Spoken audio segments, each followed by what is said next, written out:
What is going on, Diablo 2 fans? Dabrunski here, and I'm updating you guys with a quick gear check for week 2 for Diablo 2 Resurrected. So my Blizzard Sorceress has had a couple really nice upgrades, so I thought it'd be cool to cover it.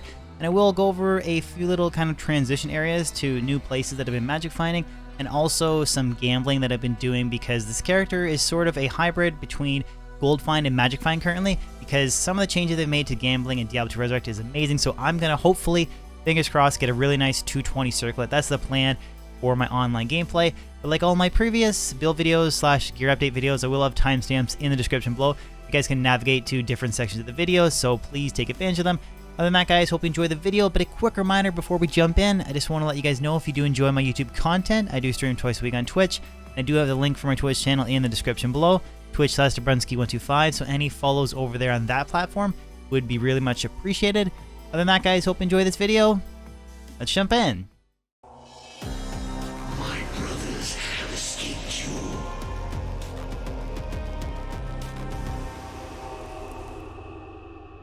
So first, starting off with the attributes in the skill tree, I'm only going to briefly touch on these because the previous video that I did last week is very similar to the setup that I have this week. I haven't respec'd the skill tree at all, so you can pause the video and see exactly what I'm using for the attributes in my skill investment. I will note that my attributes are not fully optimized at this moment. I'm carrying a Druid Torch currently as a placeholder. When I do get a Sorceress Torch, I will then farm some essences off of Diablo and Bale, and I will respec and try to get that optimized 156 strength points, so there's definitely a little bit of improvement there. Skill tree, again, is very similar. At this point, I'm just putting extra points into Frozen Orb because it is a damage synergy for Ice Blast. A pretty similar setup to last week's video. So now, taking a look at the gear, I have made some very big improvements, some pretty hype drops actually on stream. Again, Twitch/Dabrunski125 if you guys want to catch some of that live action. But quickly going over the gear now. So I do have the full towel set, but I do have a perfect topaz in the helmet, perfect topaz in the body armor. Currently, I just have a random mana jewel in the orb.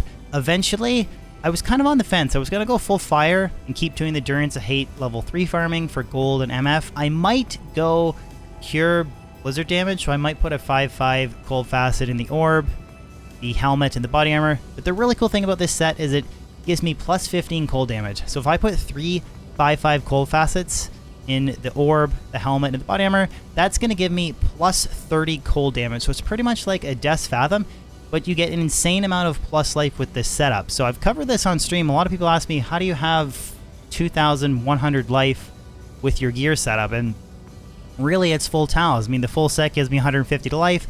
I get 57 life from the orb, 60 life from the helmet, 50 life from the amulet. And again, that's all buffed by battle orders, so it's a really, really overlooked set in my opinion. Yes, it's not quite as much percent MF as the 3-piece towel set, but it's a really good setup. I mean, I definitely recommend going full towels if you're maybe having trouble finding a Shaco, you already have the body armor, or if you just don't care about rocking the 3-piece set. But as far as the rest of the gear goes, I have a 35 FCR Spirit, so I rolled this, it was pretty hype. And then I have a Dwarf Star currently, and I have a Stone of Jordan, so I could use a Nagel Ring, but I like the Dwarf Star for the extra gold find because this is a hybrid gold find magic finding setup, so that's the reason why I'm using Dwarf Star. And then I have a pair of 35 MF chance cards, and the really big upgrade, 49% MF War Travelers. These drop directly off of Mephisto. I have yet to get a pair of 50 MFs. I now have found 3 49s, so it's a pretty cool drop. Pretty happy with it. Huge boost to mana. Huge boost to MF. And then the offhand, I have a 6/4/4 CTA paired with a Spirit. So this is how I get an insane life buff with the full towel set. And then as far as the inventory goes, I have a couple cold skillers here. So this is a plain one, 23 to life, 39 MF Geats Grand Charm, and 8 to life cold skiller. Different assorted res, MF, and then plus life small charms. And then I do have a Druid Torch, which is currently just a stat stick. Eventually, I want to get a Sorceress Torch, but the extra res is nice, and the attributes don't benefit from the plus skills, but that's okay. So yeah, that's basically the gear, guys. And then for the Mercenary, I did switch things up a little bit. I dropped the Insight for a plain Reaper's Toll. So the Decrep proc boosts his damage, doesn't help me at all as a Blizzard Sorceress, but this Mercenary has great survivability. Between the Battle Orders buff that I get from CTA now, and the 24% life leech from the Tal's helmet and the weapon, he literally never dies. His res is almost capped, and then when he procs Fade, completely capped res, damage reduction, reduced curse duration. So this is a really solid mercenary setup. I might even, because I have a pretty big mana pool, I might kind of forgo the insight, and if I can eventually get an ethereal Reaver's Toll, I might rock that setup. But we'll see as I progress. I could go with a really nice Eth insight. Yeah, that's basically the gear. This is an Act 2 Nightmare Offensive Mercenary. There's currently a bug. It says Blessed Aim, but it's not. You can see from the aura under his feet. But yeah, that's basically the big gear upgrades from the first 2 weeks of the launch of D2R. So now I'll jump into, show you a couple Meph runs, a Neothak run, and then I will kind of fast forward with a full pocket of gold, and I'll show you a couple gambling tips. So as far as magic finding runs go, I've been doing a lot of Mephisto, again for gold find and really good MF. Talked about that in last week's video, but I have been throwing in Neothak runs as well as Ancient Tunnel runs and Pindle runs. So Ancient Tunnels is to just try and get some really, really ultra rare items that can't drop from Mephisto. Pindle is sort of the same idea, and then Neothak is for destruction keys to try and get trade value and stuff, see what we can acquire through trades, maybe get another SOJ or something. But again, the really big overlooked thing I think at full towels is I have 2090 life, 1055 mana. I don't even have dual SOJs. No, I mean I do have a couple plus life small charms and grand charms, but nothing crazy in the inventory. Like if you were to kit this sorceress out with a bunch of plus life grand charms, you could easily be like 2900 life, which is pretty freaking insane. So the mercenary might die here because of conviction. Oh, okay. So you can see we get really big gold piles from killing these councils. So I definitely recommend adding these guys into your rotation once you're capable of killing them. I dropped Shaco, Metal Grid, a lot of really nice stuff off of them. And the mercenary can basically face tank Mephisto now, which is nice. I don't have to moat trick. So that's kind of a Mephisto run.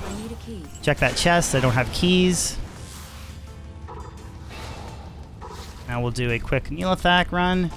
Now I did cover a video going over map finding techniques and stuff like that, because there is only certain set tiles for the Halls of Pain. So I always know where Neothak is going to spawn. Check out that video if you're looking for some informative information on map finding. So as long as, okay, so he's cold immune here. So if he wasn't, we will kill him and try and get destruction key. And then we'll throw in Pindle and Ancient Tunnel on. Now I did actually forget to showcase this just because I'm talking. I did forget to do the glove swap. So I use Mage Fist to teleport down, and then I like to switch to Chance Guards for that extra gold find and MF. Didn't mean to do that. Now I haven't had very much luck off of Mephisto. I don't know, or excuse me, off of Pindle. I don't know if you guys, let me know in the comment section below if you guys have had some pretty good luck. In the last run here, some Ancient Tunnel runs. I can actually show you guys what I meant by the glove swap. So this is using Mage Fist. 63 FCR breakpoint, not horrible. Excuse me, that's using Chance Guards. And then when I switch to Mage Fist, that gets me the 105, so I get that faster teleport. So we'll try and quickly find the tunnel entrance here. And then again, if I remember to, I switch back to Chance Guards. Quick little gear swap there for the extra 200 gold find and 35% magic find.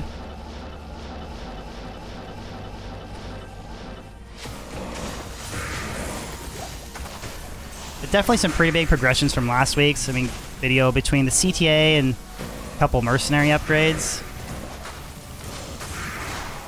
Mercenary doesn't die.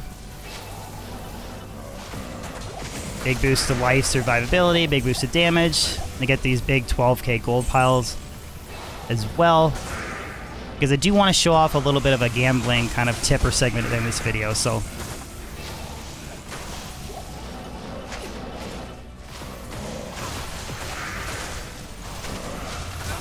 but most of my best drops have been from the Traffical Council and Mephisto. Now, I haven't been running a ton of Ancient Tunnels. But yeah, the Ancient Tunnels and Pindle has been pretty dry for me. But this is still a great area to magic find. A lot of people ask me why I specifically target this area. And it's because it's a level 85 area, meaning any item in the game can drop here. And there's hardly any cold immunes will spawn in this location. So if you're Blizzard Sorceress, All your damage is cold. You don't really need to worry about encountering any cold immune monsters here, so. And you do get a little bit of extra survivability when the Mercenary procs Decrep here from Reaper's Toll. Try and showcase this. Come on, Merc. See, Mercenary can pretty much kill stuff himself, but when he does proc Decrep, they attack super slow. And on top of that, you get the cold slowdown from Blizzard. So it's definitely, you don't have the utility of the Insight, Meditation, Mana Recovery, but you do get some extra survivability. So here's the final super chest. It's locked. And I still forgot to get a key, so I have to get a key. But yeah, that's all of the areas that I'm still MFing and the gear progression. So now we'll fast forward to a full inventory of gold and I'll show you some gambling tips. I did also forget to mention that I have been doing a lot of Travical runs. This is a fantastic place to farm for unique jewelry, facets, high runes, and of course gold. If you can stack a lot of % gold find, you can get upwards of 100k per Trav run, which really does add up when you plan on doing a lot of gambling. So I now have a full inventory of gold and I want to give you guys a couple gambling tips. The first is it doesn't matter what level you are for gambling unless you're trying to gamble for magic amulets for crafting caster amulets. Other than that, your item level doesn't, or your character level doesn't really matter. If you're 80, 85, 90, 95 if you're gambling, circlets, amulets, or rings, doesn't matter unless you're trying to specifically craft for an item level on a magic amulet for crafting caster amulets. Now, what I would recommend you guys should gamble for is circlets, coronets, or amulets or rings. That's all I typically kind of invest my time gambling for. So we're going to do a quick little cycle here of gambling for some circlets. Now, the coolest thing about Diablo 2 Resurrected is the ability to refresh this gambling page. Now, before I do that though, I want to quickly talk about the bow that I'm using. So many people have asked me why I'm using this bow. The Rumored Edge, Tur, Talon, Am, and any 3 open socket bow is going to give you this rune word that gives me reduced prices, or reduced all vendor prices by 15%. So if I pair that with my Geed's Grand Charm, which has 10%, I get a 25% reduction on what it costs to gamble. Now, that might not seem like much, but if you're spending millions and millions of dollars gambling, reducing that percentage cost by 25% is going to give you a lot more gambles. So definitely recommend making this rune word and pairing it with Geed's Grand Charm if you want to gamble some really nice stuff. Let's just show off this little refresh button here. I'm just going to try and find some circlets. They're the cheapest. The coronet is 118,000. I think a circlet is just under 100. Okay.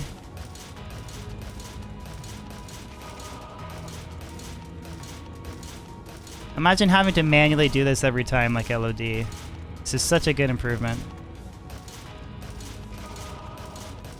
If I can find, here we go. So 81,000 for the circlet, it's the cheapest, so then I'll just gamble a bunch and sell them. But see how it refreshes? You don't have to actually manually refresh the page again, so that's why I've actually been gambling. This is something I typically don't do in Diablo 2. So I'm trying to look for some crazy 220 circlet. 2 to class skills, 20 FCR, some other nice stuff. 3 to curses, junk.